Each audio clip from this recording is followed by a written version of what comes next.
Lideramos el camino de la opinión pública y buscamos que la cultura del debate alcance consensos y soluciones a los problemas de nuestro país.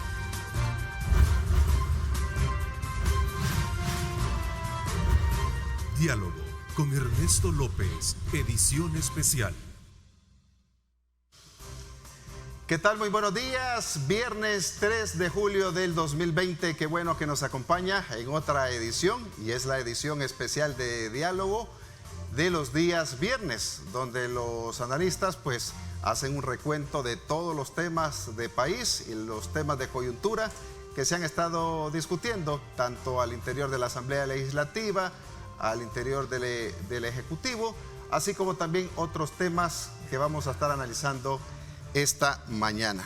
Me va a estar acompañando en el estudio el licenciado Carlos Araujo. Licenciado, buenos días y bienvenido. Muy buenos días y buenos días a todos. Y me va a estar acompañando también vía Skype el licenciado Julio Valdivieso. No sé si ya lo tenemos ahí. Bueno, más adelante vamos a conectarnos con él. Y el licenciado Marvin Aguilar Umaña, desde la Perla de Oriente, nos va a estar acompañando vía Skype. Vamos a iniciar entonces acá en el estudio, analizando con el licenciado Carlos Araujo lo que se veía venir, licenciado, lo que se estaba discutiendo desde el viernes anterior, de que no se iba a lograr pues una cuarentena obligatoria si no se buscaban todos los mecanismos para que fuera primero legal, pero bueno, así como lo ha dicho el mismo presidente de la Asamblea Legislativa, Mario Ponce, pues no consideramos que sea lo más conveniente una cuarentena estricta de 15 días. ¿Cuál es su lectura ante esta no aprobación de la ley estricta que pedía el gobierno para encerrarnos 15 días más? Mira, yo lo que creo es que es lamentable de alguna manera que en una situación tan comprometida como la que estamos de esta enfermedad y de estos contagios y de las muertes que causa como tal, yo creo que solo El Salvador en el mundo es el único lugar en donde no podamos tener regulaciones adecuadas para poder controlar de alguna forma estos contagios y administrar la pandemia como tal. Lamentablemente creo que la política está inmersa en esta controversia. Eso es lamentable. Yo creo que, y yo tengo que decirlo con la sinceridad del mundo, creo que hay una falta de voluntad, pero viene más del lado de la Presidencia de la República. Si tú has visto ahora toda esta época que hemos estado ya casi 3 semanas sin ninguna regulación o ley de cuarentena, se ha hecho un esfuerzo en la Asamblea Legislativa por transparentar cualquier esfuerzo de diálogo o acuerdo político que haya que tener, que es normal en un país con democrático y una república. Han llegado los especialistas a dar su opinión al respecto, a especialistas desde la materia de salud y también desde la materia legal, y el gobierno ha sido invitado 3 veces a esa comisión y se han negado a llegar. El día de ayer creo que el gobierno hizo una conferencia de prensa en donde volvieron a reiterar que no van a ir, que no van a llegar, y eso sí es lamentable, porque creo que el espacio de diálogo está ahí. Independientemente de los dimes que te diré que puedan tener entre el Ejecutivo y el Legislativo, creo que la obligación es ir y hacer el esfuerzo máximo, ¿verdad?, para demostrar la voluntad que se tiene para resolver este problema. Pero tajantemente es: yo quiero esto o nada. Esa es la respuesta del gobierno que hemos visto el día de ayer. Y es lamentable. O sea, yo creo que aquí no habrá otra salida a esto más que una resolución de la Sala de lo Constitucional. Yo creo y entiendo que la Sala ya tiene en sus manos la controversia sobre el decreto legislativo 661 que vetó el presidente, que tenía que ver con las regulaciones de cuarentena. O sea, hay que aclararle a la población también que el presidente grita y dice que no le dan las herramientas, pero la Asamblea Legislativa en 2 ocasiones le ha dado 2 decretos legislativos con las herramientas que debe de tener, inclusive el 661, el decreto 661, en un 98% consensuado con los funcionarios de gobierno que estuvieron trabajando 6 días en la Asamblea Legislativa, y lo veta. ¿Verdad? Y lo veta precisamente porque ese decreto contenía algo que a él no le gustaba, y era mecanismos de transparencia y rendición de cuentas. Esa es la verdad de lo que... La situación en la que estamos en este momento tiene que ver con eso, lamentablemente, con administración de recursos y dinero, ¿verdad? Y estamos en esta situación en donde los hospitales están colapsados, en donde la gente se está contagiando muy rápidamente, donde se está muriendo mucha gente y donde no hay una forma de administrar este asunto. Yo creo que el mundo entero de alguna forma nos ha demostrado que los encierros totales y absolutos no funcionan y no van a detener esto. O sea, esto no es un capricho de no querer darle al presidente una herramienta coercitiva para encerrar al país entero 15 días. Ya nos encerró 90 días y cuando terminaron esos 90 días, la curva de contagios iba para arriba exponencialmente. O sea que no puede decir que no le han dado la oportunidad de poder demostrar que con encierros le va a funcionar el asunto. Yo creo que las cuarentenas o los confinamientos de alguna manera sí son necesarios, pero pueden ser moduladas de diferentes formas, pero esto tiene que ir acompañado de otros elementos y esos otros elementos son los que el presidente no quiere tomar como ejemplo. Soyapango le está dando una gran lección al presidente de la República, en el cual con sus esfuerzos propios la alcaldía de Soyapango, dirigido por especialistas, porque se sentó con el colegio médico, diseñaron todo un plan de búsqueda territorial de los casos y contrataron médicos y enfermeras. Y están trabajando de la mano con la unidad de salud, inclusive local. ¿Verdad? Han ido a territorio, que es la estrategia más correcta de lo que se ha visto en el mundo, a identificar casos. Han identificado una gran cantidad de casos para aislarlos. Si este esfuerzo se hiciera con el apoyo del gobierno, con los recursos que tiene el gobierno, te puedo asegurar que conjuntamente con algún tipo de cuarentena, más el despliegue territorial de búsqueda de estos casos, algo bueno va a suceder. Pero es que aquí lamentablemente el Ejecutivo está encaprichado. O sea, es o lo que yo quiero, que es encerrar 15 días absolutamente al país, sin decirnos siquiera qué va a pasar a partir del día 16. Porque imagínate tú que digamos, ok, nos encerramos a partir de ahora 15 días. Ajá, cuéntenme, ¿qué va a pasar el día 16? ¿Vamos a salir todos a trabajar? ¿Cree él que se va a eliminar el virus y ya no va a existir el virus? O sea, esto necesita un plan integral con una gran cantidad de medidas, inclusive económicas, para de alguna forma ayudar a paliar la situación de vulnerabilidad en que están las empresas y los ciudadanos. Pero es que aquí la única propuesta son encerrémonos 15 días. Sí, bueno, y hemos visto realmente un trabajo muy extenuante de muchos alcaldes, o ya no es tanto como en el pasado de que los alcaldes solamente llegaban a firmar las partidas de nacimiento o las cédulas, sino que hoy prácticamente le está dando otro ejemplo también al gobierno el alcalde de Santa Rosa de Lima de la Unión, que como él mismo lo dijo, a pesar que no tengo las facultades, ¿verdad?, legales, como para poder cerrar totalmente y decirle a los comerciantes informales de que por 15 días van a tener una encerrona, porque dijo, bueno, pero he tenido el apoyo y la colaboración de todos los comerciantes informales. Es que cuando la gente está convencida de que un líder está proponiendo algo adecuado y correcto, la gente lo va a acompañar sin necesidad de una ley. Pero es que aquí, es que lo que yo te digo, las paradojas. Aquí de repente algo le sale mal al Ejecutivo y ¡prum!, una encuesta del 95% de apoyo o más. Y si ese 95% lo apoya tanto y lo quiere tanto, ¿por qué no le hace caso?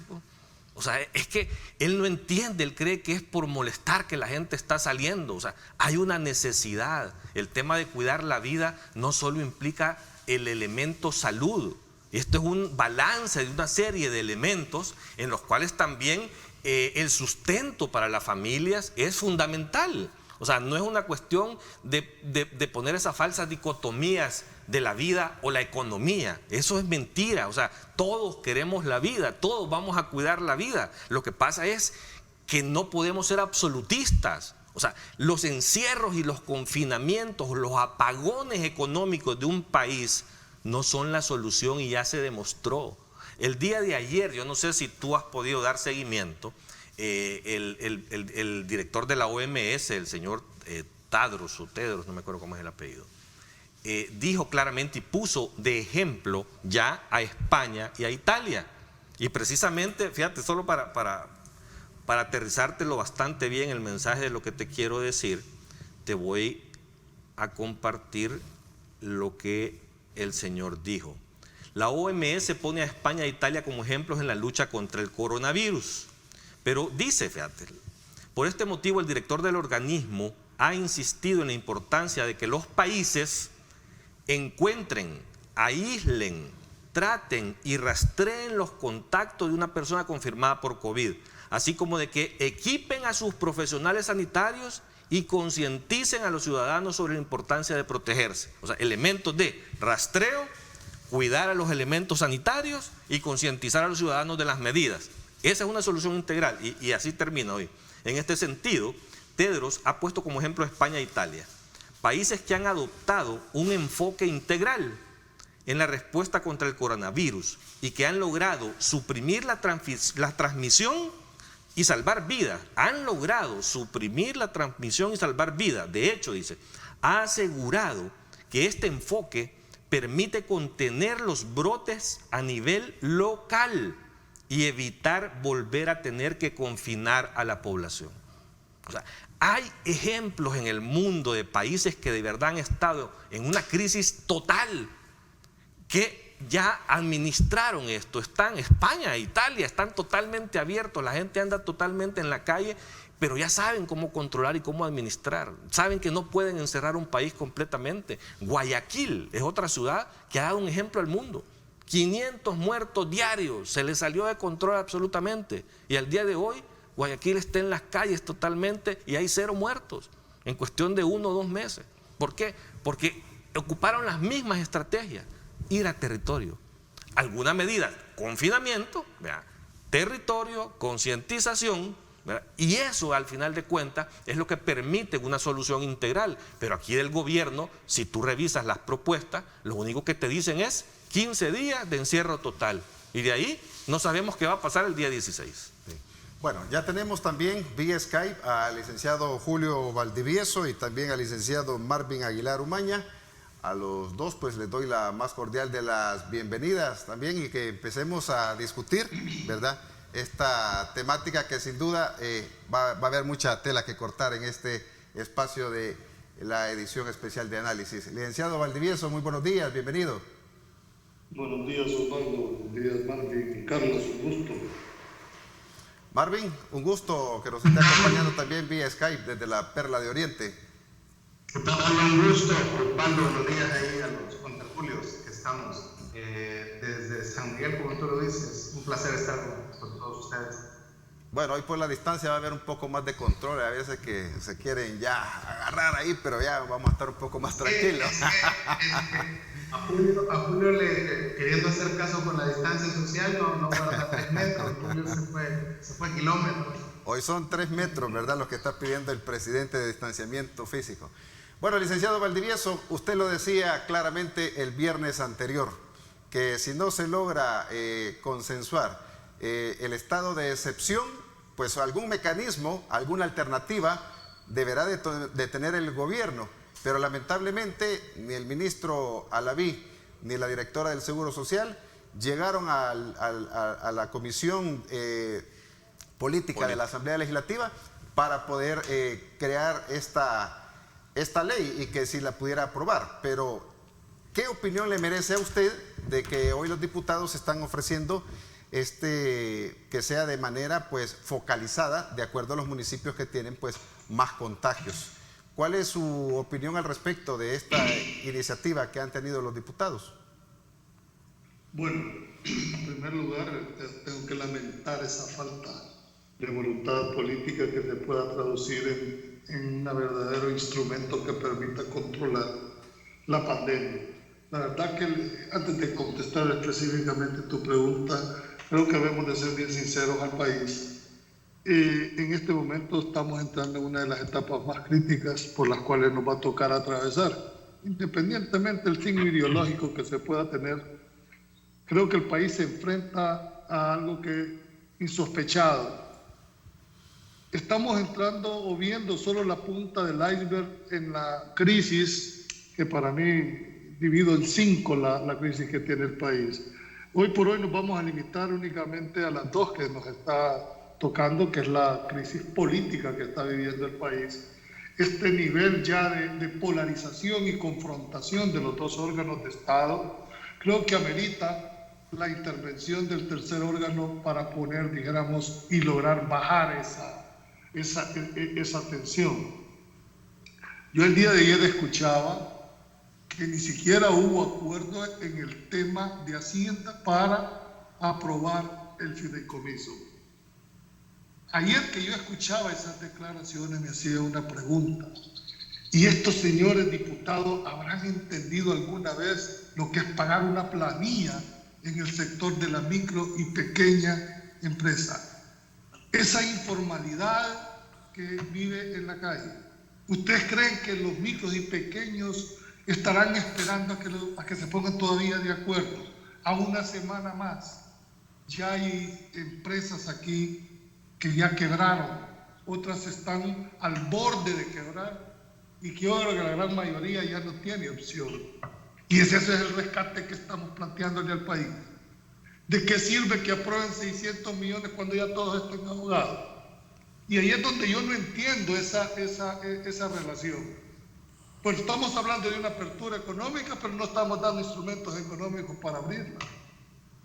O sea, creo que este es un llamado a reflexión, honestamente. Siento de que lamentablemente el tema político electoral se entremezcló en la pandemia y se entremezcló entre, dijéramos, la parte que nos está tocando poner a los salvadoreños. Quiero contestar el tema de que lo dije el viernes pasado.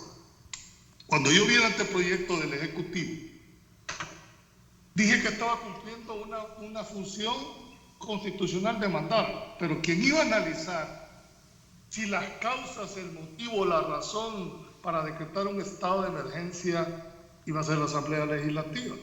Yo estuve atento a todo el debate que tuvo la Comisión Política porque ahora lo podíamos ver por el canal de la Asamblea Legislativa. Yo no vi en ningún momento a ningún funcionario del Ejecutivo presente. No vi que se haya discutido el anteproyecto que mandaba el Ejecutivo, que es normalmente como se hace, mandan el proyecto y se hacen las adiciones. Pero algo importante que hay que resaltar, se enfrascaron en el tema de la movilidad o no del régimen de excepción. Yo me di a la tarea de revisar los antecedentes históricos del país.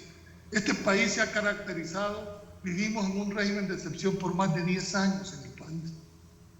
Quizás la gente que no vivió la época de la guerra no entendió. Desde 1979 hasta 1989, este país vivió en un régimen de excepción. Y por supuesto, hablar de un régimen de excepción, se nos viene a la mente inmediatamente ese dijéramos, mal sabor, que una de las características de los regímenes de excepción es que son temporales. Pero cuando ya son 10 años en los cuales vivís, donde se vulneraron derechos, y hay que decirlo con toda la transparencia, hizo que este país le tenga demasiada, dijéramos, cosquillas hablar del régimen de excepción. Y lo más delicado es que este país, a pesar de haber vivido todo esto, no contamos con una ley que regule el régimen de excepción como lo tienen todos los países. Es más, todo Centroamérica está facultado para decretar los regímenes de excepción, es concedido al órgano ejecutivo. Solo El Salvador tiene que ser régimen legislativo. Y en algunos momentos el Ejecutivo cuando no está reunido la Asamblea. Pero ¿dónde te quiero llamar la atención? Este tema no va a ser de carácter legal. Yo creo que debemos de irlo como poniendo en la tierra. La solución empieza por una voluntad política de quererse sentar los dos órganos de Estado. La segunda, que no son ni somos los abogados ni los que generamos opinión en materia legal los que vamos a darle la solución. Este tema es técnico, este tema es médico. Y hoy he visto aquí a un montón de todólogos, ¿verdad?, de que hablan de constitución, hablan de medicina, hablan de cómo enfrentarlo. Nosotros podemos generar una opinión de acuerdo a nuestra expertise o al sentido común que nos van indicando. Pero en realidad el alcance de lo que debe contener un plan integral, como planteaba Carlos, en el cual lleve implícito confinamientos, lleve implícito, dijéramos, acciones muy específicas de combate a la pandemia, tienen que ser desarrollados en mi criterio por el órgano ejecutivo. El legislativo solo está para darle los instrumentos al ejecutivo para que éste establezca un desarrollo para enfrentar el tema en este país. Yo quiero apelar al artículo 86 de la Constitución. Los órganos de Estado, si bien es cierto que son independientes en el ejercicio de sus funciones, eso no les implica que están obligados a prestarse colaboración. Y yo no sé porque miraba el día de ayer a alguien que está tan decepcionado en este momento, decía, si esto no está cayendo, me decía, en un ilícito de incumplimiento de deberes, porque cada vez más la rueda gira sobre el mismo momento y la población está muy, pero muy atenta. Y termino finalmente con esto. Mientras nos ponemos de acuerdo, mientras cada uno somete a tener la razón, el país empieza a poner más de 20 muertos diarios. Ojalá no entendamos que cuando esa mortandad venga, empecemos entonces a ver a quién va a empezarle a cobrar la población esa situación. Tarde o temprano, toda acción genera una reacción. Y finalmente, la realidad se le va a imponer a este país. Y la realidad nos indica hacia dónde vamos. Me quisiera quedar en este momento, lamentablemente no pude escuchar la primera intervención de Carlos ya al final, y que no podía ir más allá de lo que logré al final de su intervención. Bien, vamos a escuchar entonces el punto de vista del licenciado Marvin Aguilar. Yo alcancé a escuchar parte del planteamiento de Carlos y básicamente hay una opinión sobre que el gobierno no quiere ir a la comisión de la Asamblea. Efectivamente, el gobierno siente que hay ahí una especie de aritmética legislativa donde hay dos partidos políticos que tienen la mayoría en la Asamblea Legislativa, que ya adelantaron posición. El FMLN sigue manteniendo la idea de que no quiere dar un estado de excepción. El gobierno tiene claro la única forma de poder avanzar en la contención de la pandemia es a través de un estado de excepción. Entonces, pues prácticamente el Ejecutivo ha concluido que no tiene mucho que hacer ahí en la Comisión Política, porque ya hay, decisiones preconcebidas que lo único que están buscando es llevar expertos, tener un criterio técnico para poder justificar en base a esto que se llama el sesgo confirmativo, que no es necesaria una cuarentena, que se puede hacer una cuarentena focalizada, y que la Asamblea Legislativa no da una especie de, por decirlo así, de ley de procedimientos para aplicar la cuarentena, y obviamente aprobará una ley de focalización de cuarentena para el Ejecutivo que puede a la larga crear un conflicto con la Asamblea Legislativa, porque, poner un caso, para el Ejecutivo una medida, lógica para contener la pandemia, como el caso del Puerto de la Libertad, es una medida que es viable, pero es posible que digan que eso es inconstitucional y entonces nuevamente van a tratar de bloquear todo lo que el Ejecutivo. Creo que este círculo en el que vamos a caer inevitablemente, coincido en eso sí con Carlos, va a haber que esperar a la de lo constitucional declare a validez el decreto 661 para que quede solventada de alguna manera que quedará en vigencia. Creo lejos, por aritmética legislativa que hay en la legislativa, donde tenemos una comisión política que tiene claro, tienen ellos los que van a aprobar. Entonces, lo único que quieren es sentar al gobierno para avalar una decisión que ya han tomado.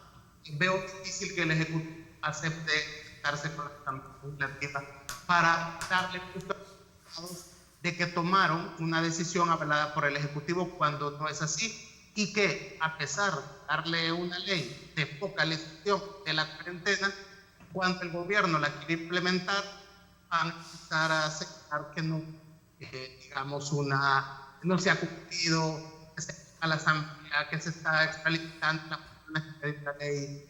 Así es que lo mejor será que el gobierno diga con su, digamos, forma de pandemia, es una realidad que el BID ha votado. Lo decía hace una semana, exactamente en este mismo panel, lo decía, que hay que tener en cuenta las consideraciones de la mutación del virus. Hoy ya sabemos que el virus ha mutado, digamos, pasó de 3 a 9 veces más contagioso, ¿verdad? Y la realidad de los muertos, que incluso los mismos alcaldes de los partidos políticos están diciendo que hay una especie de aumento de entierros con protocolo COVID, es una realidad irrefutable para entender que sí hay una situación que hay que controlar. Y vuelvo a insistir en esto, basándonos en una lógica científica. El vector de contagio es el ser humano. Entonces, por eso incluso estamos, digamos, con este distanciamiento social. Entonces, a quien hay que tratar de controlar para detener los contagios es al ser humano, porque es el que lo transmite de alguna manera. ¿Qué pasa en el país? Yo creo que es una falacia decir, y cuando oigo a Carlos y a otros, decir de que si el 97% de la población está con el presidente, ¿por qué no se quedan encerrados en sus casas? Es tan igual, Carlos, a decir que la mayoría son cristianos y ¿por qué no cumplen los 10 mandamientos?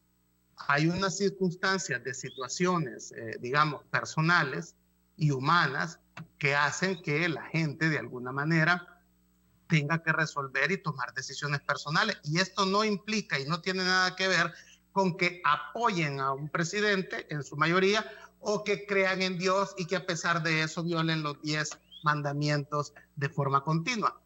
Yo sigo insistiendo, creo que la situación va a llegar al punto en que la Sala de lo Constitucional, cuando declare sí o no al decreto 661, es que va a haber entonces una herramienta.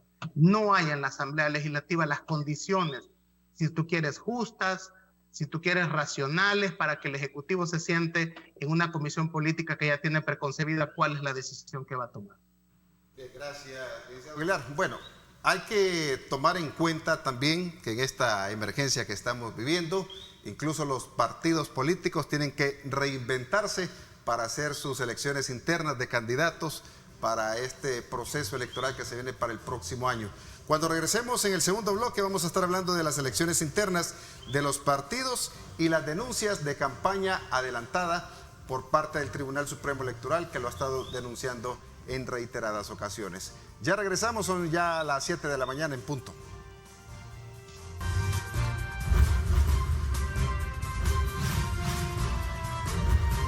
Diálogo con Ernesto López, edición especial.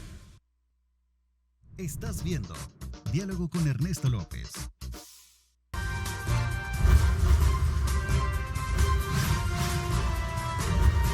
Diálogo con Ernesto López, edición especial. Qué bueno que continúa en nuestra sintonía y le comento que en este día viernes estamos en la edición especial, el análisis de los temas de país, los temas de coyuntura que siempre pues nos están generando discusiones al interior con nuestros analistas. En este segundo bloque vamos a hablar sobre las elecciones internas de los partidos y las denuncias de la campaña adelantada. Vamos a iniciar con el licenciado Carlos Araujo acá en el estudio sobre este tema, licenciado. Bueno, mira, yo creo que no estamos en un momento, creo yo, muy propicio para estar en un tema de campañas electorales o de campañas internas de los partidos. O sea, lamentablemente hay que cumplir un calendario electoral, pero estamos en la época de un proceso interno de los partidos políticos y por lo tanto no debería estar trascendiendo el tema como tal. O sea, es un proceso que deben administrar al interior de sus militantes cada uno de los partidos políticos y punto. Pero esto ya se desbordó y ya salió a la luz pública y ya hay evidentes casos de campaña adelantada. O sea, eso es evidente, y no solo es un tema de campaña política adelantada, sino que también recordemos que hay una sentencia de la Sala de lo Constitucional de la época de Mauricio Funes, si mal no recuerdo, en donde se le prohíbe también a los funcionarios públicos hacer campaña o prevalecerse de su cargo para hacer campaña electoral o de utilizar recursos del Estado para hacer campaña electoral.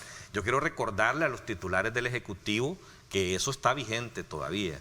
El Tribunal Supremo Electoral en este momento tiene en sus manos una serie de denuncias. Entiendo que el Tribunal Supremo Electoral lo ha tomado a bien, ha formado una comisión propia al interior del tribunal para atender este tema, y que incluso lo han dicho que no necesitan ni denuncias, sino que ellos están haciendo un monitoreo y dependiendo de los monitoreos van a activar así los casos. Eso es de felicitarlo. Yo creo que el tribunal, la única recomendación que yo le haría es que sean oportunos en la toma de medidas que hay que hacer con relación a esto, porque de nada me sirve a mí iniciar un proceso sobre una campaña electoral adelantada de alguien y vengo y fallo 3 o 4 meses después. O sea, si lo que el tribunal de alguna manera puede hacer y ya tiene las herramientas es tomar las medidas cautelares en el momento, detener lo que se está haciendo, que viola la legislación y le da ventajas al que está violando la legislación, detenerlo y continuar su proceso. O sea, yo creo que es el momento oportuno para que el Tribunal Supremo Electoral de verdad ponga orden, porque si no pone orden en este momento, esto se va a salir de control. Ya estamos viendo de verdad algunos intentos de campañas adelantadas con intenciones posiblemente buenas de promoverse, pero es que eso es prohibido. O sea, de verdad tenemos que acatar las disposiciones que existen a nivel electoral y hay que seguir con eso, pero todo está en manos del Tribunal Supremo Electoral. Bueno, y la reingeniería que van a tener los partidos políticos con esta, que no se van a poder tener esas aglomeraciones para evitar el contagio del COVID. Ya Arena utilizará el voto electrónico para las internas, nuevas ideas también. No sé. El problema es que se vaya a vulnerar y se vaya a salir un hacker por ahí y modificar los datos. ¿Cuál es su opinión, licenciado Valdivieso, sobre este tema también de campaña adelantada y las internas que utilizarán los partidos? No sé si técnicamente, pero no escuchamos y cuando tratamos de intervenir o no se nos escucha ahí, o yo estoy recibiendo mala la señal. Yo escucho toda mi voz en mi audio. Tal vez si se puede quitar uno de los auriculares, que no tenga el micrófono, licenciado, tal vez pueda escuchar mejor. No sé si ahora me escucha mejor. No, se escucha. Se escucha, Julio. Lo escuchamos perfecto. Yo antes de entrar al tema electoral, Osvaldo, yo quisiera hacer, porque en realidad este tema de las internas, quizás no es el momento ahorita para estarlo debatiendo de una manera más profunda. El país tiene cosas más importantes que resolver. Creo que ambos deben de entender, creo que la intransigencia. Yo quiero hacer una sola pregunta. ¿Quién gana y quién pierde en esta confrontación? Yo siento de que la soberbia de que se está manejando debe limitarse, honestamente. Es decir, yo veo una intransigencia de los dos órganos de Estado. Uno queriendo demostrar, o se hace como yo digo, o el otro dice, bueno, entonces yo también te voy a saber que yo tengo la correlación de fuerza. Y esa confrontación que no le conviene al país. No es el momento para el país. En lo que cada uno empieza a determinar quién tiene la razón, el que sigue poniendo los muertos es el país. Yo creo que al margen de cualquier valoración, hay un sentido común en la cosa. Nada costaría sentarse a discutir para saber cuál es el estado de la realidad del país, porque no la conocemos. Hay datos que cada uno maneja. Y tenemos que irnos con la cita oficial, porque no tengo yo otra forma de poder contractar. Pero la cita oficial no me concuerda con la realidad, no me concuerda la cantidad de muertos con la que entierran los alcaldes. Entonces hay algo que no está claro en este tema. ¿Cómo podemos plantear soluciones si no entendemos la realidad donde estamos? ¿Cómo podemos plantear soluciones si no sabemos dónde están parados? Cada uno queriendo llevar agua para su molino. Creo que este es un momento en que la figura, y vuelvo a insistir, la figura de un mediador es necesaria en este momento. Y quizás mediador no es la palabra. Ocupemos la palabra de facilitador. Siento que las posiciones están tan encontradas, están tan polarizadas, que no va a ceder ninguna de las dos partes independientemente del resultado.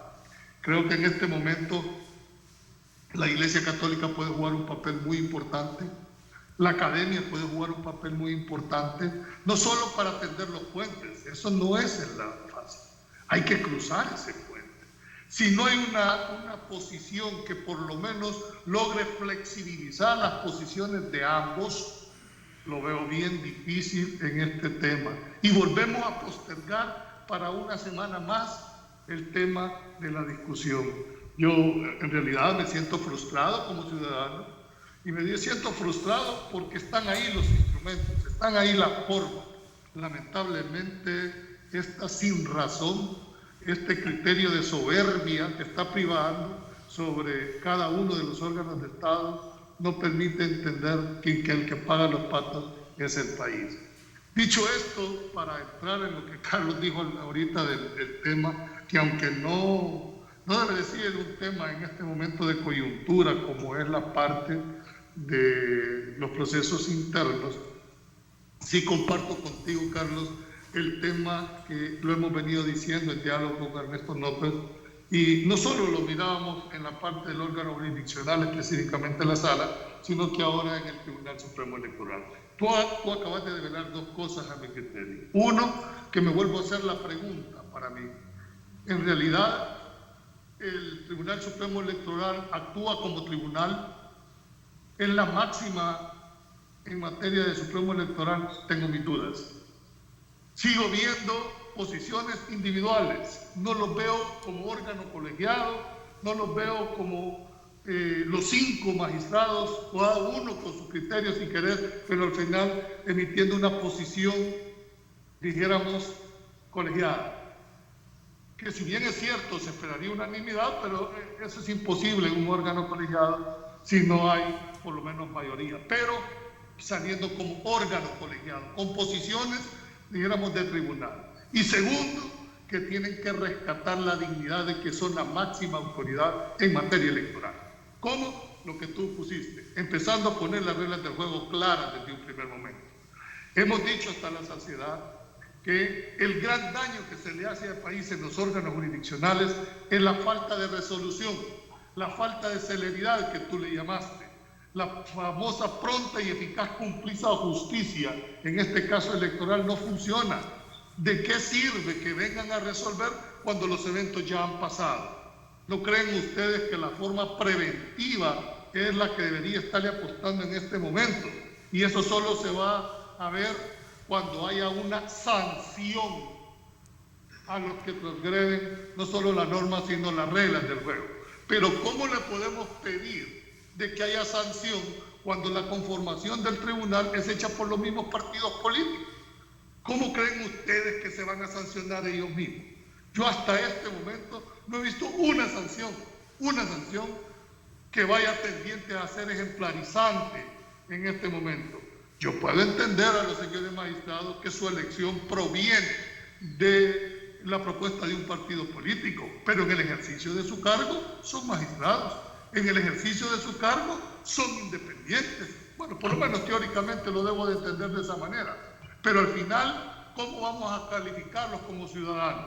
O como, dijéramos, de afuera. Por sus resoluciones, por su forma de actuar, por muy cuestionada que sea la forma de elección, de que se pertenece a los partidos políticos y que está secuestrado. Sí, pero eso llega hasta elegirlos. Ya en la actuación es responsabilidad de ustedes, magistrados, y como jueces deben de responder no al quien los eligió, sino a lo que dice la ley y el reglamento. Por lo tanto, mientras en este país en realidad no tengamos jueces independientes, y no me refiero a su elección, me refiero a su actuación, los tenemos que juzgar por lo que son, pero hasta este momento no hemos visto ni reglas claras en materia electoral, No hemos visto sanciones en materia electoral, ni mucho menos hemos visto que la celeridad con que se actúa a través de las peticiones que hacen los ciudadanos se den. Así es que comparto totalmente con Carlos en ese tema. Ojalá el tribunal retome esas dos características, que es lo colegiado y lo supremo en materia electoral. Muy bien. Marvin Aguilar, vamos contigo.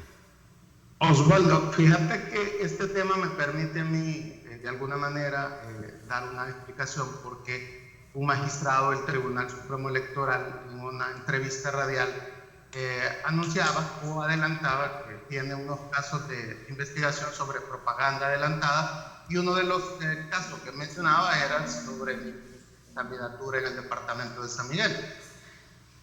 Pero teniendo en cuenta que es cumplir la ley, quisiera comenzar diciendo que estoy a la espera de cualquier solución del Tribunal Supremo Electoral para cumplirlo. Pero hay una cuestión que sí me gustaría meter a consideración en este debate, porque desde 2013 el Tribunal Supremo Electoral viene emitiendo, digamos, una serie de resoluciones para regular esto que se llama propaganda adelantada. Es decir, hemos pasado de lo único que no hay que decir es vote por mí, hasta un desprobo, digamos, de qué es lo que no se puede hacer y no se puede hacer. Creo que lo que ha fallado en las resoluciones digamos, del Tribunal Supremo Electoral desde 2013 hasta 2018, que han habido una sanción muy fuerte a la campaña interna de Arena, que incluyó vallas publicitarias, que incluyó spots de televisión, pauta radial, en eso que se conoce como el ATLM, no deja claro qué es lo que se puede hacer. Y esto va a generar siempre una especie de dificultades para los precandidatos. Voy a poner algo. Dentro de las mismas sentencias del Tribunal Supremo Electoral, que es la de controlar la propaganda adelantada, también hay una en 2014 que establece que debe de regularse la propaganda negativa. Entonces, si el Tribunal Supremo Electoral va a comenzar a regular esto de la propaganda adelantada, tiene forzosamente que controlar la propaganda negativa. Voy a poner un ejemplo de propaganda negativa, que sería interesante que el Tribunal Supremo Electoral, digamos, se manifestara sobre esto también. Las encuestas falsas que se publican en redes sociales. Algunos candidatos, algunos partidos políticos están empecinados en hacer encuestas falsas para desprestigiar o, digamos, disminuir las posibilidades de éxito de una candidatura o precandidatura. Cuando tú entras a analizar esas encuestas, lo que te ves es que hay una serie de perfiles falsos, hasta 500 perfiles falsos, hasta perfiles falsos de México, de Estados Unidos, de otros países, que votan por el que ha organizado, ¿verdad?, la encuesta, y bloquea los votos del otro contrincante o de los otros contrincantes que están participando en esa supuesta encuesta. Eso está claramente tipificado ese de propaganda negativa. Una encuesta falsa que da ganador a uno sobre otro, lo que quiere decir es desanimar a esa candidatura, de que no tiene posibilidades y que no tiene opciones. Sería interesante también que el Tribunal Supremo Electoral ponga sus ojos en esta clase de propaganda negativa, que también las mismas sentencias del Tribunal Supremo Electoral las recogen. Ahora bien, ¿qué es lo que en el instructivo se nos ha dicho a los precandidatos? Que no se puede hacer prensa, radio y televisión y propaganda de carro sonoro, por ejemplo, ni pinta y pega. Y más recientemente se ha reducido a que no se puede hacer casa por casa, y esto obviamente tiene que ver por la pandemia. Definitivamente mitines no se pueden hacer, las reuniones no deben de pasar de más de 10 personas, y esto obviamente siguiendo los lineamientos digamos, de la pandemia, ¿no? De no volvernos nosotros focos de contagio por hacer actividad política. Bueno, pues entonces lo que queda es las redes sociales. Y a día de hoy no hay ninguna resolución o sentencia que establezca parámetros de qué se puede hacer o no de propaganda en redes sociales. En ese sentido, que el Tribunal Supremo Electoral esté hablando de propaganda adelantada, lo está haciendo en redes sociales. Entonces va a ser interesante, y vuelvo a repetir, yo estoy en la disponibilidad de cumplir cualquier resolución o indicación que el Tribunal Supremo Electoral haga, porque debemos de ser, digamos, fieles garantes de la ley, pero hasta ahora, si va a haber una resolución, es la primera que se va a hacer para regular la propaganda en redes sociales. Y a mí me parece interesante, porque entonces el Tribunal Supremo Electoral deberá de hablar de las campañas de desprestigio que se hacen contra los candidatos, del montón de páginas falsas que hay para desprestigiar candidatos. Se está metiendo en un terreno muy interesante también de legislar o de regular, y por supuesto que tiene que definirse qué no se puede decir y qué sí podemos decir, o si va a aplicar, por ejemplo, en el caso de cuando se hace en radio, prensa y televisión y en los medios tradicionales, que no se pida o se hable de proyectos, como dice ya la sentencia, que yo podría hacer en caso dado llegar a ser funcionario, para el cual, sin pedir el voto, estoy diciendo que puedo llegar a ser. Ahora, en este sentido, va a aplicar, digamos, en redes sociales. Me imagino que creo que estamos confundiendo dos temas. Una cosa es la campaña interna de los partidos políticos, que tiene una óptica, y otra es la campaña abierta cuando están en contienda todos los candidatos a diputados. Estamos en esta fase. Pero la campaña interna se está haciendo a través de redes sociales. No, es que la campaña interna tuya es a tus adeptos, a tus afiliados. ¿Cómo me vas a venir a pedir a mí el voto si yo no formo parte de tu partido? Sí, no hay sentido. Por eso la campaña es focalizada. Pero Julio, entonces debe de haber el tribunal. A mí me parece interesante que el tribunal discuta esto, fíjate. Porque vaya, si no podemos hacer reuniones, si no se puede hacer en casa por casa, entonces solo te quedan las redes sociales para poder llegar a los militantes de los partidos políticos. Entonces, y si te van a decir, esto puede decir y esto no puede decir en redes sociales, va a ser interesante que den un manual de qué debemos decir y qué no debemos decir en redes sociales. Ya está claro qué es lo que no se debe de hacer en los medios tradicionales, pero en redes sociales no hay siquiera una ley, lo importante, que regule la propaganda electoral en redes sociales. Que va a ser una interpretación extensiva en el Tribunal Supremo Electoral, que traer lo que ya se había aplicado a los medios tradicionales a las redes sociales. Me parece un debate interesante que está bien. Bien, vamos a ir a la pausa comercial. Son ya las 7 de la mañana con 22 minutos. Ya va a haber espacio, licenciado. Tengo que ir a la pausa comercial. Solo dejar planteada la pregunta. En realidad, deberíamos de retomar el primer tema. Creo que la ciudadanía está más interesada en conocer a fondo las posiciones, en realidad, que estar hablando en este momento, créemelo, de temas de campañas electorales y sobre todo de campañas al interior de cada uno de los partidos. Bueno, por lo menos a mis dos contertulios les digo que reflexionemos. Cuando volvamos de la pausa va a haber tiempo para eso. Son ya las 7 de la mañana con 22 minutos. Si quiere participar a través de las cuentas de Twitter que tenemos habilitadas para que usted pueda hacer sus comentarios o sus preguntas también, es @diálogo21 y @NetoLópezRadio. Estas dos cuentas de Twitter habilitadas para también que usted pueda formar parte de esta edición especial. Ya volvemos después de la pausa.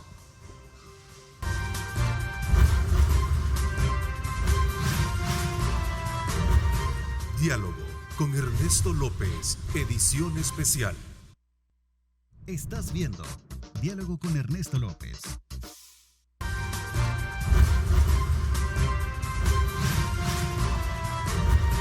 Diálogo con Ernesto López, edición especial. Feliz provecho si desayuna en este viernes. Continuamos ya con este tercer bloque de la entrevista de diálogo a las 7:24 minutos. El tema principal que estábamos abordando al inicio, por si usted recién nos sintoniza y no se había dado cuenta, pues es el acuerdo de la Comisión Política de la Asamblea Legislativa para poder tener un régimen de excepción, pero de manera focalizado. Y bueno, vamos a volver tal vez un poco al tema principal que teníamos, el licenciado Araujo, para que después podamos abordar otras temáticas que no las podemos dejar también por fuera.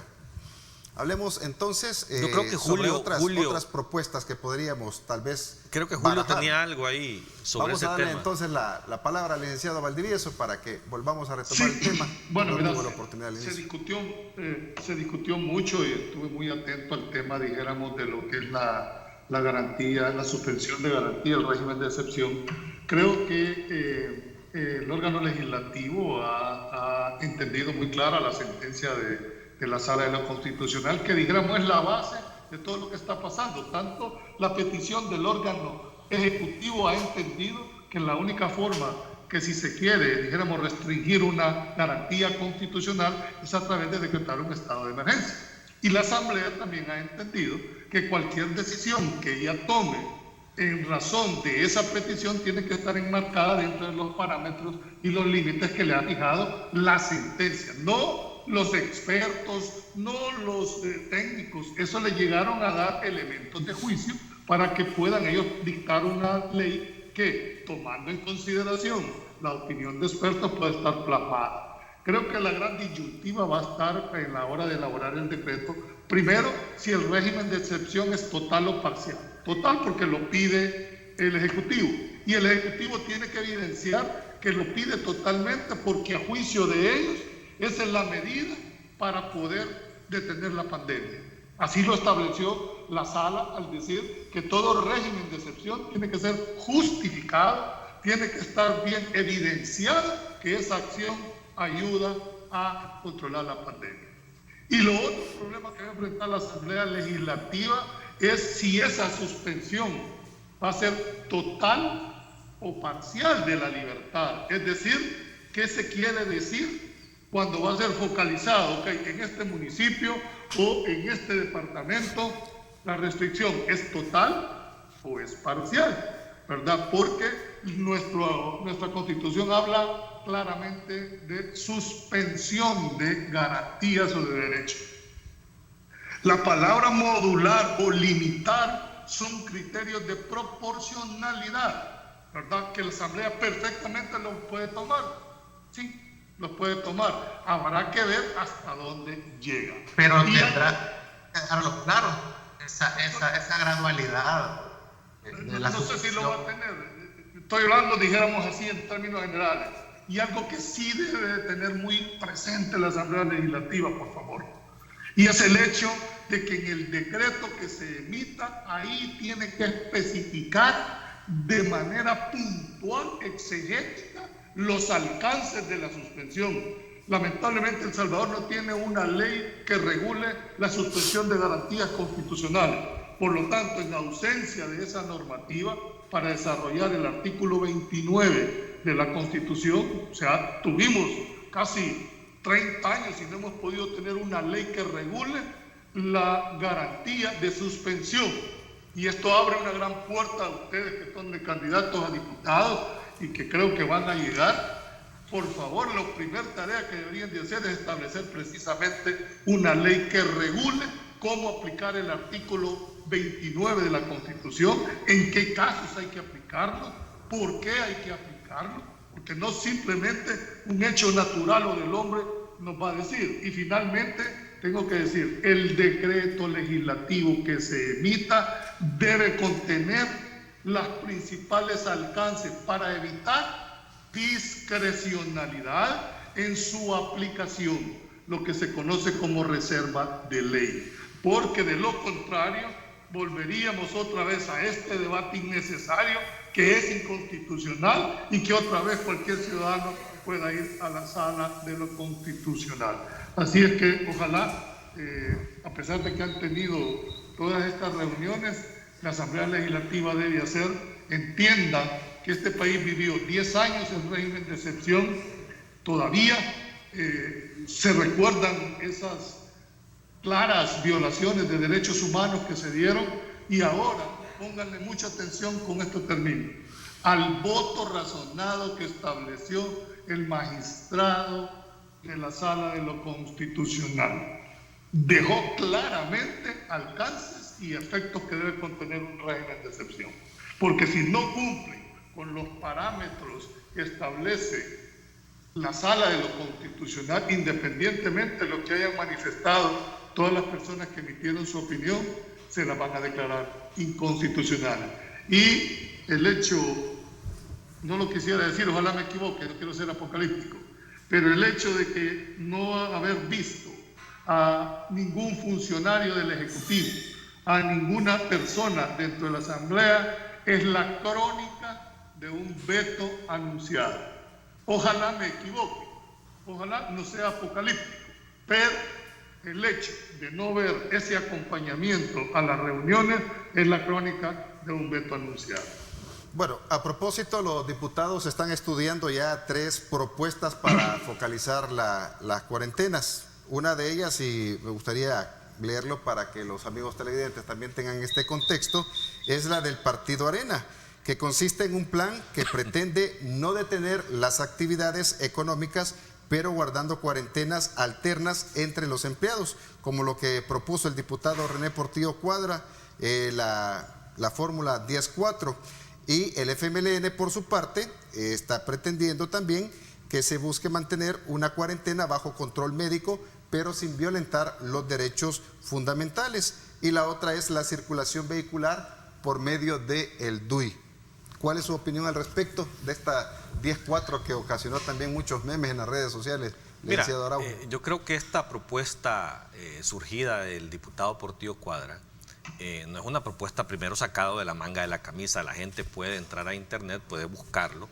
Es un estudio serio planteado por científicos israelitas que tiene sus fórmulas y que tiene su sentido y tiene su lógica. Esto no quiere decir que es la única propuesta. Yo creo que más bien estas cosas hay que entenderlas como ejemplos de soluciones prácticas al encierro, al confinamiento absoluto. O sea, eso demuestra, más otras alternativas que hay, porque hay diferentes modalidades, lo que te demuestran es que no es el encierro ni el confinamiento absoluto la solución. O sea, el diputado Portillo Cuadra ni Arena está casado con que esa es la propuesta única e inamovible del partido. Es plantear sobre la mesa alternativas. De eso se trataba lo que se estaba haciendo. Pero yo creo que a la luz de todo esto, porque tú mismo muy bien lo has dicho, ha surgido esta propuesta, ha surgido una propuesta del FMLN, ha surgido otra propuesta por otro lado.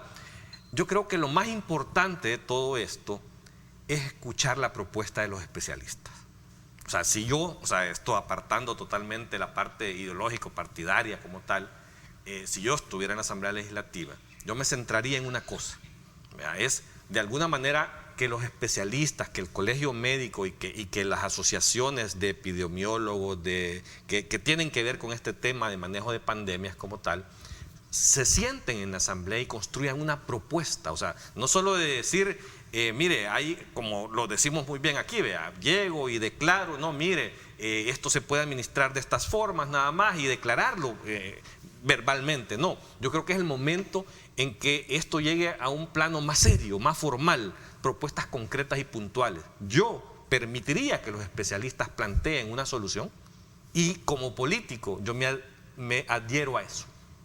Si los especialistas vienen y me dicen, mire, hay que hacer una cuarentena y no de 15 días, yo no tengo problema. Así que si a mí alguien me plantea que hay que hacer una cuarentena absoluta de 60 días y está debidamente justificada y que eso implica suspender garantías constitucionales siempre que esté debidamente justificada y que tenga un plan que podamos visualizar de que va a funcionar y que esto nos va a permitir salir del problema, yo lo apoyaría. O sea, aquí no es un problema de decir no queremos régimen de excepción, no queremos solo el confinamiento, no, es que no hay un plan, no hay una luz que nos diga que con la medida absoluta que el Ejecutivo propone vamos a salir de este problema. Y ese es el por qué debió haber asistido el gobierno a la reunión con la Asamblea. Es el mismo Ejecutivo el que hace la solicitud a la Asamblea Legislativa. Por lo tanto, es el Ejecutivo el que tiene que ir a justificar su solicitud. Se le ha invitado en 3 ocasiones al gobierno a llegar a justificar lo que están pidiendo y no llegan. ¿Y por qué? Y yo lamento lo que dijo Marvin, que el gobierno no va a llegar a la Asamblea Legislativa porque la aritmética no le es favorable. Quiere decir que nunca va a llegar. hasta que se termine el periodo legislativo. Es que eso es democracia. Precisamente, aunque en un Congreso no tenga yo como gobierno, y así lo han tenido muchos de los presidentes en el pasado, no tenga la aritmética legislativa, yo lo que voy a hacer es allegar y en público justificar mis propuestas para que la población pueda hacer una valoración para entender quién tiene la razón. Pero el hecho de solo venir y decir, no, yo no llego, yo lo único que quiero es esto, y lo único que presentan es 15 días de encierro, sin soluciones adecuadas, sin una propuesta integral, yo creo que jamás saldremos de esto adelante. O sea, como dice Julio, yo creo que la soberbia hay que bajar de su par de rayas, hay que entender que estamos en una crisis seria, mucho más seria que cuando empezó esta pandemia. El mismo ministro Fran Alaví acaba de, hoy en una entrevista está diciendo, los hospitales están colapsados, totalmente. O sea, esto se va a descomponer más de lo que ya está. Y aún sabiendo eso, se niega a llegar a tratar de convencer a un Congreso de que él tiene la razón. No, simple y sencillamente, quiero 15 días. Esa es la única propuesta. O sea, es que debemos de entender de que para esto, para construir soluciones en democracia, debemos de saber dialogar y sentarnos y consensuar proyectos. O sea, él tiene la puerta abierta para poder llegar y demostrar que él tiene la razón. ¿Por qué no lo hace? Muy bien. Marvin, vamos contigo para escuchar tu punto de vista. Hay una cuestión que yo creo que la derecha salvadoreña está ya a un paso quizás de negar la existencia del virus, ¿verdad? Deberían de tomar, digamos, nota de la derecha argentina, ¿verdad? Hay un bloque en Argentina, porque en allá la cuarentena prolongado y hay un debate interesante. Por lo menos la derecha argentina ya está diciendo que esto es una conspiración internacional de George Soros para quebrar la economía argentina y que lo que quieren es tener a la gente encerrada. Es más, la derecha argentina ha llegado a llamar a la cuarentena arresto domiciliario, ¿verdad? Entonces ya la derecha salvadoreña debería de tomar nota, porque ya solo falta que nieguen que hay un virus y que esto es una conspiración de George Soros y Bill Gates. Lo interesante en esto es que hay que entender es que efectivamente tenemos una situación sanitaria grave en el país. Y a manera de explicación digamos, de lo que introducía Julio, que me parece es interesante, en casi 40 años de Constitución, estimados, no hay una deuda efectivamente legislativa en casi 70 leyes que no se han aprobado, leyes secundarias, que la Constitución manda a hacer y que en casi 40 años no se han discutido en la Asamblea. Una de esas es, pues, obviamente, lo que Julio hablaba, que es desarrollar el estado de excepción en el país, porque así evitar, digamos, las interpretaciones que dicen uno, que contradicen otro, que proponen otro. Está claro que el gobierno no va a ir a la Asamblea Legislativa mientras haya una posición preconcebida de la votación que debe de hacerse. Lo que quieren los diputados ahí es la justificación con la presencia del Ejecutivo para avalar un decreto que después el presidente pues, va a vetar. O sea, es real eso. O sea, cuando ellos hablan de la focalización de la cuarentena, no los he escuchado hablar cómo se va a regular el estado de excepción en esa zona focalizada. Por ejemplo, hablemos de términos científicos. Hay una investigación en estos momentos que está estableciendo que hay ciertos tipos de sangre que son menos vulnerables a contraer la enfermedad. Entonces podría de repente decidirse que la gente con cierto tipo de sangre que son menos vulnerables van a salir. Podría establecerse que la gente que tiene más alto riesgo de contraer la enfermedad, ya sea por la edad o por enfermedades crónicas, deba de mantenerse en cuarentena. Podría establecerse que la salida sea por medio de DUI en esas zonas donde el gobierno va a determinar que es, digamos, donde debe de implementarse la cuarentena focalizada. Ahora bien, lo lógico nos dice que la cuarentena focalizada deberá ser en los municipios que tienen más casos. Obviamente, si ustedes revisan toda la, digamos, la división administrativa de El Salvador, van a encontrar que los municipios con más casos, si tú lo reportabas, Osvaldo, hace unos minutos antes de entrar a la entrevista, está prácticamente en los municipios que tienen el aparato productivo del país. Entonces, ¿cómo se va a regular en las grandes urbes salvadoreñas, donde está concentrada la mayor cantidad de personas, esta cuarentena o este estado de excepción focalizado? Igualmente, la gradualidad o modular los derechos constitucionales. Entonces, de alguna manera, creo yo que la Asamblea Legislativa debería de hablar también de que va a dar un instrumento con modulación de los derechos constitucionales. ¿Y qué vamos a entender en eso? Porque no sé, Julio, si hay, tú que estabas hablando de que habías revisado históricamente, corrígeme si me equivoco, no hay un antecedente histórico en el país de estado de excepción con modulación de derechos constitucionales, porque durante los años en que vivimos, el estado de excepción eran completos en todo el territorio y eran absolutos, pues. Entonces, los diputados están introduciendo con la modulación de los derechos constitucionales que le quieren dar al Ejecutivo, ¿verdad? Digamos, un elemento nuevo, que no hay un antecedente jurídico, histórico en el país para decidir, miren, así es como debe el Ejecutivo modular los derechos constitucionales, ¿verdad?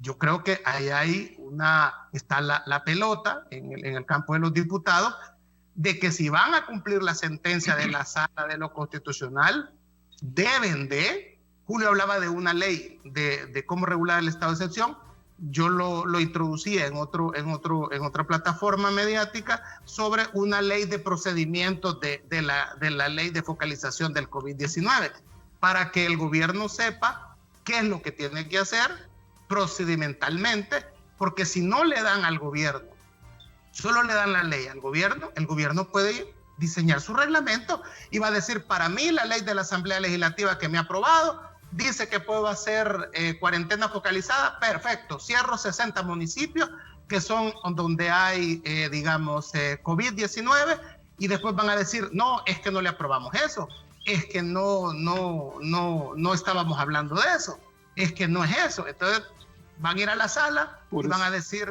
vamos a entrar en ese círculo vicioso. Pero cuando eso venga a suceder, ya la vigencia del decreto ya terminó. Yo lo que quiero volver a insistir en tres cosas muy puntuales. Vamos a ir a la pausa, licenciado Valdivieso, para que podamos tener el último bloque y que podamos terminar de desarrollar estas ideas. Son ya las 7:43, ya regresamos.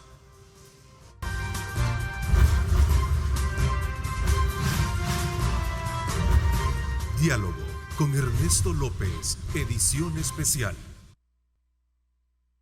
Estás viendo Diálogo con Ernesto López.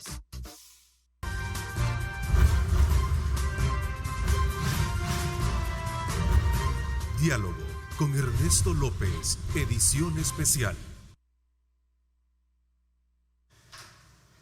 Entrando en contexto sobre posibles también alternativas que se pueden dar para evitar más contagios de COVID-19 en el país, y ante la no aprobación por parte de los diputados de una ley de estado de excepción, quiero mostrarles este video que llama mucho la atención y que refleja de que las cosas se están haciendo pues de manera efectiva en el municipio de Soyapango, a pesar de que es el municipio que tiene más contagios por ser un municipio muy grande, el municipio más grande de San Salvador. Vea usted cómo anda la municipalidad con técnicos especialistas de salud, casa por casa, tomando la temperatura a las personas, y que han logrado detectar ciertos casos para irlos aislando y sobre todo poder ir viendo de qué manera se va erradicando estos focos de contagio en estos municipios que son altos, que es el que tiene mayor contagio en el departamento de San Salvador, el municipio que tiene más contagios. Vamos a ir con el licenciado Valdivieso para que terminemos la idea que teníamos en el bloque anterior, licenciado. Bueno, ese es un ejemplo del que tú estás planteando en este momento, de cómo pues alguien puede convencer a los ciudadanos, porque el instrumento, la alcaldía no cuenta con un instrumento legal que le permita hacer ese tipo de acción. Entonces, a cualquier gente se le puede negar a no abrirlo y quizás dentro de todo eso pueden haber una o dos. La mayoría puede hacerlo por convencimiento, por saber que eso le puede dar de alguna manera una subsistencia. Yo insisto en que, contestando la pregunta de Marvin, no tenemos ningún antecedente jurídico en el cual se haya podido, dijéramos, limitar o modular, mejor dicho, los efectos del estado de excepción. Los últimos estados o regímenes de excepciones que había en el país eran producto de la guerra y por lo tanto se suspendían no solo la libertad de tránsito, sino se suspendían totalmente el régimen de garantías constitucionales. Nos sometíamos a un procedimiento diferente, ¿verdad? El término de inquirir pasaba de 72 horas a 15 días, etcétera, etcétera. O sea, no hay antecedentes en el cual se haya modulado y mucho menos focalizado esa modulación. Que yo recuerde, no lo he visto. Por eso es importante que la Asamblea Legislativa, en ausencia de una ley que aplique esa disposición, regule en el decreto correspondiente de suspensión de garantías constitucionales los alcances y la forma de cómo se va a proceder para evitar discrecionales. El gran problema en el país no son las leyes, son la aplicación de las leyes. Entonces, si tú no dejas en la ley de una manera clara cómo debe de aplicarse y eliminas hasta donde sea posible esa subjetividad que es propia de cada funcionario de querer ir más allá de lo que le ponen, ¿verdad? No lo vamos a poder establecer de una manera precisa e inequívoca. Yo insisto, frente a este agotamiento que ha habido de las relaciones entre partidos políticos y el Ejecutivo, la figura del facilitador debe jugar un rol muy importante. Ya está demostrado que al margen de las posiciones que tiene cada uno, no se va a ceder, no va a ceder. Ya lo dije en el bloque anterior, hay una crónica anunciada de un veto al no asistir, es una falta de decir, miren, no voy a llegar, por lo tanto, lo que yo presumo es que viene lo siguiente. Insisto, esto solo debe de hacerse a través de un acuerdo en la Asamblea Legislativa donde se vea de manera integral la solución. La cuarentena es una parte de todo lo que debería de ser. Yo creo que nadie está cerrado a que haya una cuarentena. Lo que tenemos que evidenciar muy claramente es con qué objetivo vas a cuarentenar. ¿Vas a cuarentenar a todo el país? Como se pidió al Ejecutivo, pues tendrá que decir por qué quieren cuarentenar todo el país. ¿Por qué vas a afectar a unos municipios que no tienen mayor contagio? ¿O por qué los querés afectar? Yo creo que esas causas, esas razones y ese motivo era, dijéramos, lo que debió de haber ido el Ejecutivo a plantearle al Legislativo. El titular de la cartera de salud le ha dicho, señores, por estas razones nosotros justificamos que debe haber una cuarentena domiciliaria. Y allá el Legislativo tendría la pelota en su cancha, si las razones que les dio el Ejecutivo eran válidas o no eran válidas. Pero creo que en esa razón debió de haber asistido el órgano legislativo a fundamentar su petición, sobre todo porque la petición de suspensión de garantías constitucionales proviene del órgano ejecutivo. Y el legislativo, espera, solo termino con esto. Y el Ejecutivo hace la siguiente razón: ¿de qué sirve que yo vaya si la correlación de fuerzas no me va a permitir tomar una posición en lo que yo quiero? Sí, tiene razón, la correlación es adversa, pero no deja en este momento evidenciado en mi posición. Creo que debió de haberse pasado la pelota a la cancha de la Asamblea Legislativa, darle los argumentos, darle todas las situaciones del por qué se estaba pidiendo, y hubiese sido la Asamblea la que o aceptaba las razones que le daba el Ejecutivo o no las aceptaba, pero ya la razón está tirada. Y finalmente, insisto en que la figura de una persona ajena a esta relación partidaria y de órganos es necesaria para poder acercar esas posiciones y lograr un acuerdo en aquellos puntos de coincidencia que el país demanda. Osvaldo, brevemente, esa es precisamente eso que Julio ha mencionado y confirmado, que no hay un antecedente histórico en la modulación de los derechos constitucionales, lo que hace ver en el Ejecutivo que hay una intención política por parte de las fracciones legislativas que quieren aprobar un estado de excepción con modulación de derechos constitucionales. Por lo tanto, el Ejecutivo entiende que hay una mera motivación política y es lo que refuerza, digamos, la creencia, el sentido del Ejecutivo de que llegar ahí es nada más y exclusivamente para legitimar lo que ya ha decidido la Comisión Política que quiere aprobar. Bien, gracias Marvin. Son ya las 7:52. Vamos a ir a la última pausa para cerrar también con un tema que no lo podemos dejar por fuera también. Lo de las 2 rayas de soberbia que decía el licenciado Araujo que tiene que bajarle el Ejecutivo. De este tema traemos cuando regresemos de la pausa.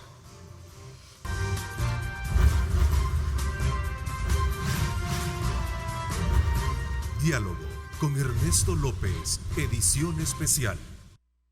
Estás viendo Diálogo con Ernesto López.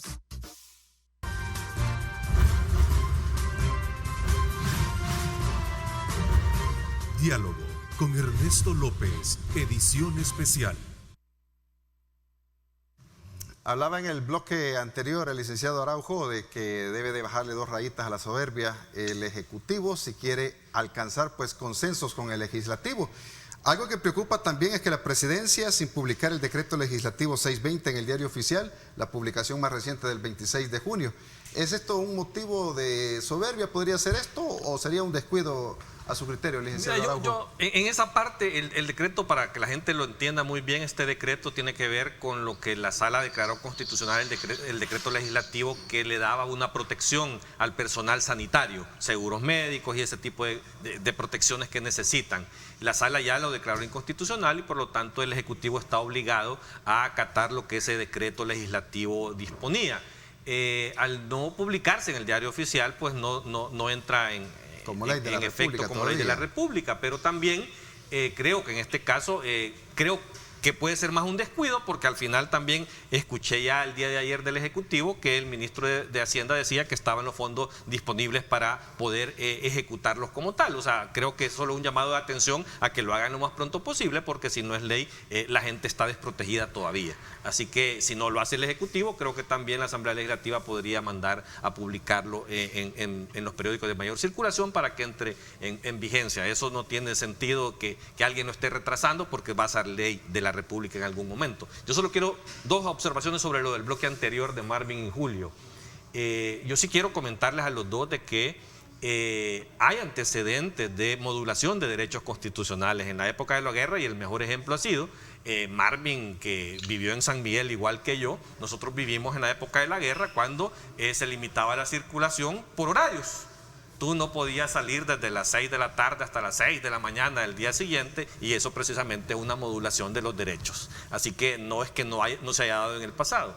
Y lo otro, con relación a la Asamblea Legislativa y la correlación de fuerzas y la aritmética, también recordarle a Marvin de que en la época democrática histórica de este país, ningún presidente ha tenido la correlación en la Asamblea, y aún así han ido a hacer su trabajo como corresponde en una democracia y en una república. O sea, ningún presidente ha tenido la Asamblea Legislativa a su disposición para poder hacer lo que ellos quieren. Tienen que ir a debatir, a argumentar y a convencer a la gente. Precisamente para eso es la democracia. Y yo sí lamento que en este caso de una pandemia, cuando los hospitales están colapsados, porque ya no digamos al borde, están totalmente colapsados, un capricho del órgano ejecutivo no permita darle un alivio a los ciudadanos. Yo creo que eso será imperdonable cuando estemos evaluando en el futuro esto. Licenciado Valdivieso, usted ha sido viceministro de Transporte, ya está en la fase 2, pues los transportistas ya para estar prestando sus servicios. Ayer decía el ministro de Hacienda de que no va a dar más subsidio al transporte. ¿Es cierto que este rubro del sector transporte está quebrado, nunca ha funcionado y que ha sido gracias al subsidio de que se mantiene? ese es un tema que me merecería todo un programa. Te voy a decir que en la estructura de costos el subsidio forma parte integrante. El sector nunca entendió que esa parte del subsidio siempre lo limitó para poder tener tarifas liberalizadas en este país. El subsidio no es solo para mantenerlo, eso es mentira, eso lo podemos discutir, ese es un alivio. La estructura de costos de una tarifa de transporte va más allá que simplemente el subsidio. Y el tema es que en este momento hablar de subsidio para un sector tan importante, yo quiero recordarle al gobierno que lean el artículo 110 de la Constitución. Ahí van a encontrar muchísimas cosas claras, pero un tema que tenemos que abordarlo en un programa. El sector tiene razón en el sentido de que si tú le limitas la cantidad de personas para que se pueda movilizar, están acostumbrados que van como que son garrapiñadas dentro de una unidad, lógicamente los ingresos van a bajar. Hoy por primera vez tienen razón un poco de que son afectados económicamente. Hoy por primera vez tienen razón, la verdad, porque no van todos ahí adentro como tal. Es decir, si solo se cumpliera la capacidad que cada unidad tiene y de esa unidad que tienen 40 asientos van a andar solo 20, lógicamente ahí está reduciendo el 50% de su tarifa. Es lógico. Habrá que buscar una medida alternativa compensatoria para que esto no quede, dijéramos, simplemente en un quedar. Y si al final, y con esto quiero terminar, en realidad no pueden subsistir con este tema, pues pónganle a disposición del gobierno. Este es un servicio público y yo creo que esa es la salida. Si lo puede prestar en forma directa o no. Bueno, lamentablemente el tiempo se nos ha terminado. Quiero agradecer al licenciado Araujo por su presencia acá en el estudio y también a Marvin y al licenciado Valdivieso también por haber prestado también su tiempo para discutir estos temas que son importantes cada viernes. Son ya las 8 de la mañana en punto. A continuación, arriba mi gente. Que pasen un feliz día y que Dios me los bendiga. Lideramos el camino de la opinión pública y buscamos que la cultura del debate alcance consensos y soluciones a los problemas de nuestro país.